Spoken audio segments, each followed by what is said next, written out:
Well, to discuss the past 2 days of testimony from President Ramaphosa in his capacity as head of the ANC and what lies ahead on Friday with that step-aside deadline, I'm joined now by Dr. TK Pooe, public policy specialist at the Wits School of Governance. Doctor, thank you so much for your time this evening. I want to start by playing you a clip about the ANC being prepared to deal with the discomfort of corruption. Let's take a quick listen. To the extent that the ANC wishes to be part or to even play an important role, because it must, I think, in changing the situation in the country on these matters, it can't do so, it seems to me, and you may comment on this, by looking at those things that are comfortable for it to change. It can't make a meaningful impact.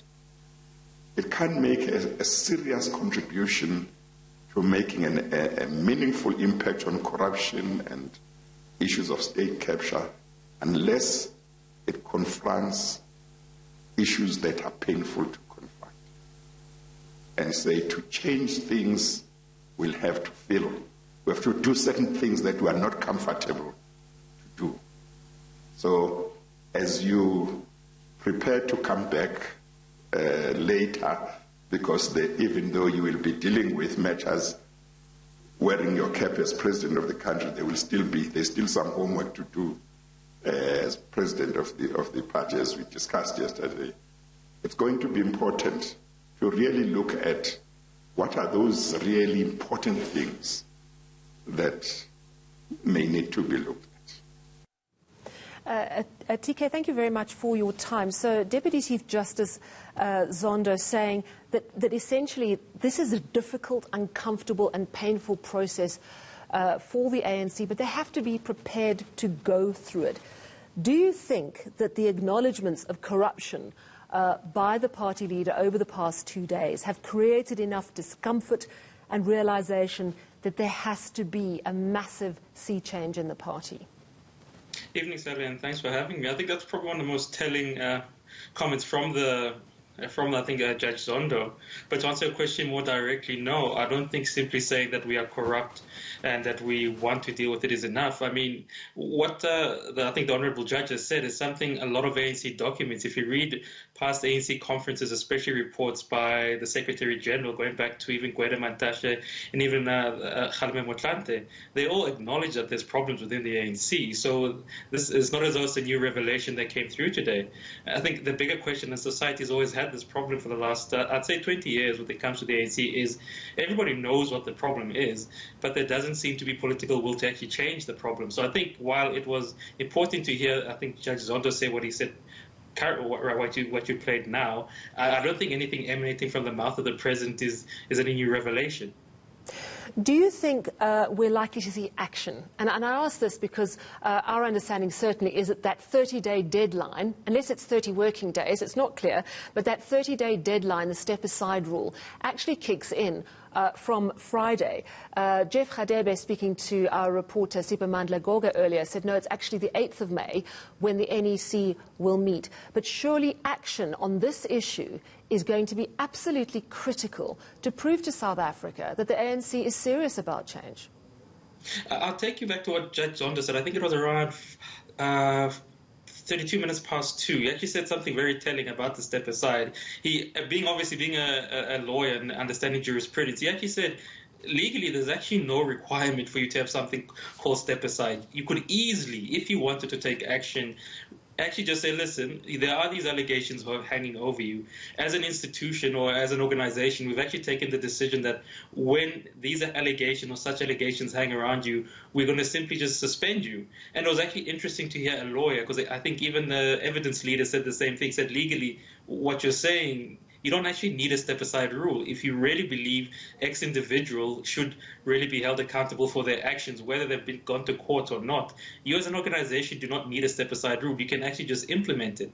So I think Judge Zondo really nailed it quite clear, and I think it's actually been quite missing in the news, that legally you don't need a step-aside rule. If you honestly believe that X individual has brought the party into disrepute, you can take action. So for me, this thing of step-aside is just it's just another long delay. It's just another inaction by the ANC to go around to say, listen, we're trying to do something, when in actual fact they could have just really done this a long time ago.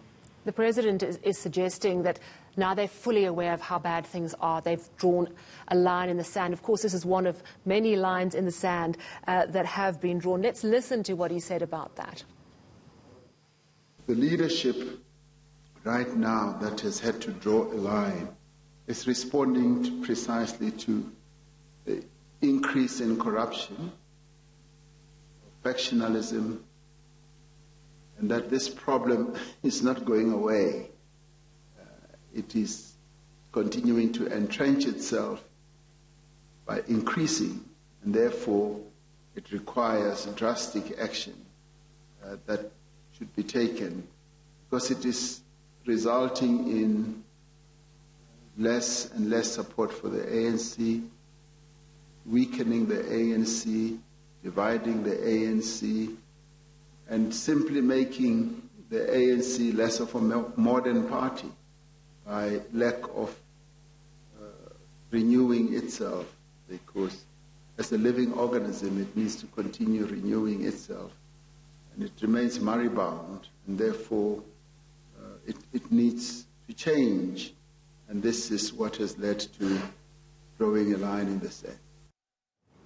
Do you agree with the President, where he is essentially saying that if the party doesn't change and doesn't root out the rot, they're going to lose more and more votes over the years and eventually become pretty much obsolete? Do you agree with him, or do you think the ANC will always find a way to triumph? I'll answer it maybe in a rather more nuanced fashion by saying those two things are not synonymous, that people find corruption, because if that was the case, the ANC should have been voted out when they had the arms deal back in the 90s and when they had the scandal around the members of parliament and how they were using their benefits.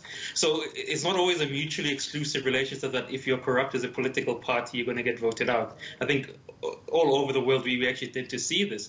But I think maybe a more disturbing thing is to say if the ANC, which based on the current evidence we have now, continues to fail at actually being a governing party, the South African populace and the economy is going to suffer. We're not going to be able to really invest into education. We're not really going to be able to invest in bulk infrastructure as we're seeing in local government. So I think it's worse than that. It's not. I think it goes beyond simply the ANC losing election. It would really be the issue of us as society are not really going to be able to enjoy the fruits and the benefits of what this country holds until the ANC gets its house in order, because we've seen that the opposition parties are not really themselves ready to really take the ANC out.